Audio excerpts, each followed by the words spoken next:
ये तो 1000 रुपये इनाम का दे दी थी। क्यों? गाय खाएगी गऊ खाइए सुबह खाइए भगवान का 1.5 किलो चापट अबे कहीं पकड़ो भगवान का नहीं ये हमारा दुनिया का उन लोगों को बिल्कुल अकेले थे तो ये उनके चप्पट कर दिए मैं बताया हाथ पहले की दीदी थी वो भी लाकड़ी ले ले बैठे भाई नहीं तब मरी जाएगा मोर मरू तो ले लो यार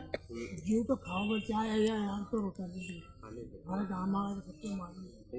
भाई भगवान का कोई करे भी बुलाओगे नहीं तेरा मार आपकी जिंदगी के मैं बहरा पेला खूब आखले नहीं थे आवारा चिड़ी एक की जीती को उसको या भाई ये हमारे रहे वो 5-7 दिन से नहीं आया गाय को कहीं करना है कहीं नहीं देखूंगा अब 9-10 बजे आते हैं दिन भर टांगा दुखाया ना मैं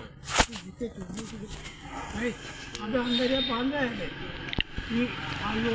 रोज 5-25 लोग लड़ने लग रहा है खाना आइए इनकी जीते चलने इनकी भाई क्यों आई है ना अभी जट्टा मशीन करा अब नर्वस में बाहर गई पर तो ये गजरा मुझे खाए के पड़ी